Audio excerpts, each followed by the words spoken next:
As the person who started this website and assembled a lot of information about hydrogen that's not in the mass media, I thought it might be a good idea to let people know just where I'm coming from. So here's my story in about 10 minutes.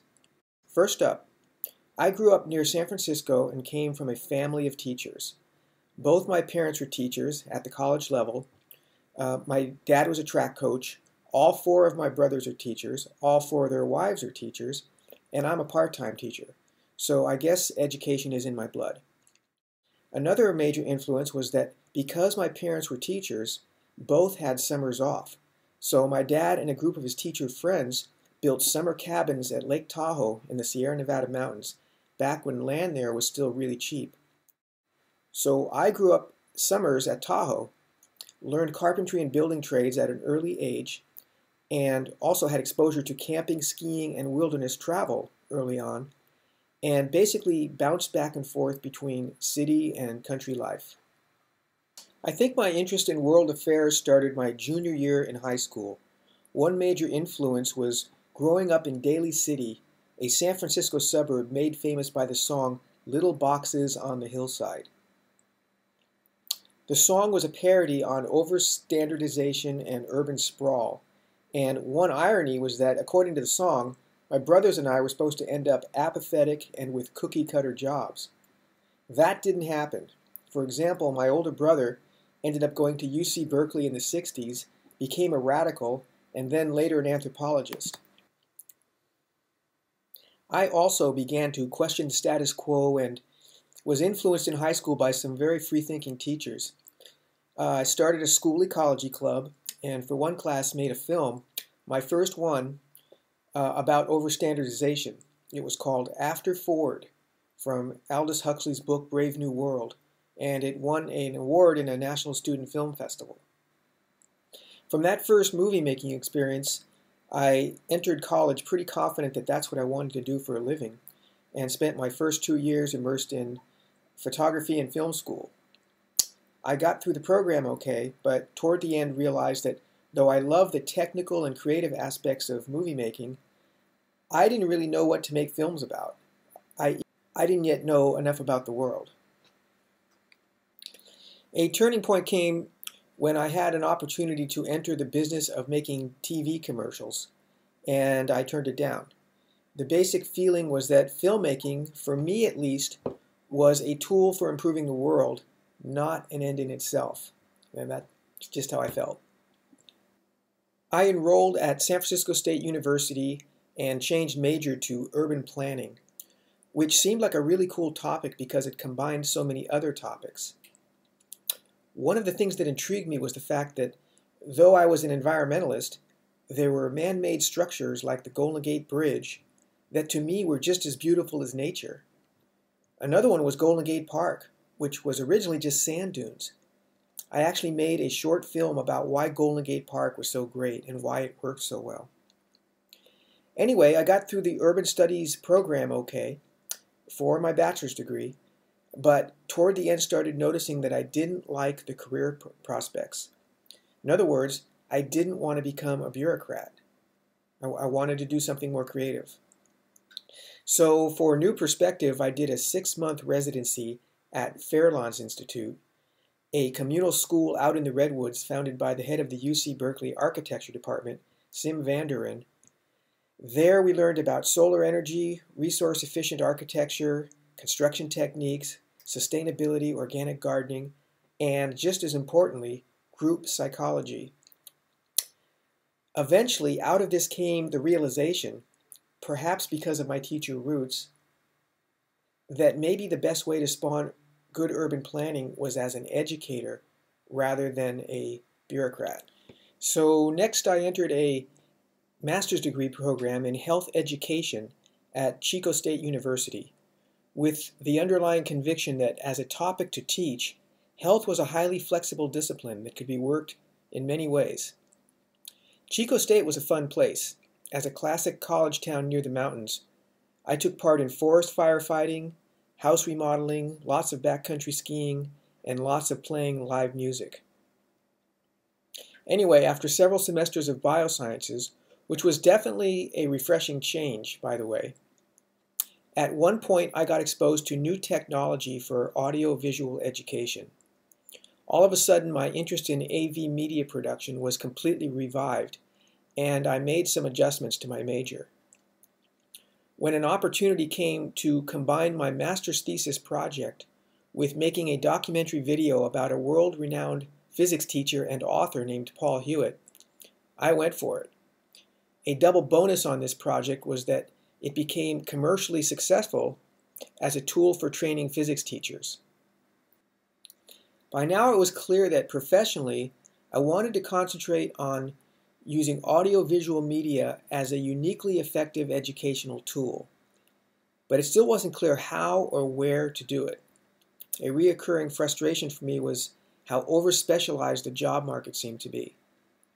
Looking for a solution, in the early 90s, I entered an educational doctorate program at University of San Francisco with their brand new program focusing on computer-based learning in combination with cognitive science. For part-time work, I continued to do science education audio-visual modules, but now with computer simulation software instead of strictly video. I also taught myself the newly emerging 3D modeling and animation computer graphics, and began to teach it at the college level, primarily at Academy of Art College in San Francisco. In 1998, I got my educational doctorate degree. My dissertation project was an educational computer game that taught physics to middle schoolers. The guiding philosophy to this project was simple. Information delivered as art or experience is more powerful than information delivered as facts. By the early 2000s, I'd been happily doing part-time college teaching in computer graphics and part-time media production, mostly in science education, as a freelancer. Throughout the 90s, without being conscious of it, the whole digital revolution, especially 3D graphics, seemed to have replaced environmentalism as my main interest. But on the year George W. Bush first got elected, things changed. A new phase began. It suddenly dawned on me that, contrary to the wishful thinking of some, the digital revolution was actually not going to magically solve the big environmental problems that were steadily getting worse. I decided that my complacency on this matter had gone on long enough. I needed to become an activist educator. So I made some changes, and the result was that both my teaching work and my freelance media production work changed in their orientation to now center on sustainability issues, either directly or indirectly. For example, I became one of the first ones to apply 3D computer animation to the field of public transportation planning, which had been one of my main interests back in the undergraduate days at San Francisco State. I also started doing nonprofit work for causes I believed in, especially new transit and railway proposals. Trains, for me, started to become special because they offered multiple unique benefits for sustainable urban and regional planning. In 2004, I got a major contract to make the first 3D animation of what California high-speed rail would look like. The finished product was shown on TV news programs around the state. Then in 2005, I met a sort of railway visionary named Chris Swan, who had a radical plan for a hydrogen fuel cell passenger railway, completely solar powered, that would serve all of California. It was called Sun Train, and he had detailed ideas about how to actually make it happen. It was an inspirational vision and compelling story that addressed important issues, so I did 3D renderings of his vision, and soon after decided to write a book about it. This is where I first was introduced to hydrogen technology. One of the key themes in the book was that there are simply too many cars in the world, and that in the interests of pollution control, resource use, and good urban design, we need to greatly scale back car use and proportionately ramp up railway use so as to get a good balance. A second theme was that Sun Train could be more than just a train system. Initiatives like Sun Train could act like a catalyst for kicking off the whole solar hydrogen economy worldwide, so that we can finally get off fossil fuel addiction. Which brings us up to now and what I'm doing as an educator in 2014. So here's my best attempt to summarize it. See if this makes sense. My thinking is that if the climate scientists are correct that we've got a looming worldwide emergency requiring immediate drastic action, and if there really are solutions to this emergency, but they're not easy, and if authors like George Marshall are correct that most people are, because of basic human nature, currently in a state of either denial, apathy, or what some call analysis paralysis, and if analysts like Dutch sociologist Fred Pollock are correct that our public image of the future is likely to be a self-fulfilling prophecy, are you still with me? Hang in there. We've got 3 more ifs to go. If it's true that our government probably won't come to the rescue anytime soon, and if it's true also that normal market forces, left to themselves at least, are too slow, and that corporate leaders are usually too preoccupied with short-term profit to be of much help, and that miracle technology breakthroughs that easily solve our energy problems might not happen in time, and we shouldn't wait for them.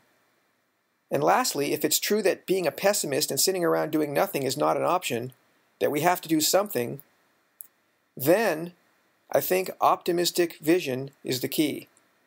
And the task for educators like me would seem to be this: create and put out images and visions of the near-term future that are emotionally engaging, positive, and as viable and realistic seeming as possible, so that people can have something to look forward to and get motivated. If we can harness the power of the internet to spread ideas and create buzz, then optimistic vision can go viral. When that happens, market forces, corporate leaders, and political leaders will follow. So there you have it. After all this time as an educator, what I've graduated to now is, for better or worse, the vision game. I'm a vision visualizer, a vision technician. My professional role is to package and present ambitious visions and make them look as compelling and doable as possible so as to mobilize grassroots participation and effective action. Now, I'm not saying that the grassroots path is the only path, but the way things look now, it might be the most promising. I'm learning as I go, and I need the help and camaraderie of others to continually improve this effort. It's both intimidating and satisfying. I hope you'll join in. Thanks for watching.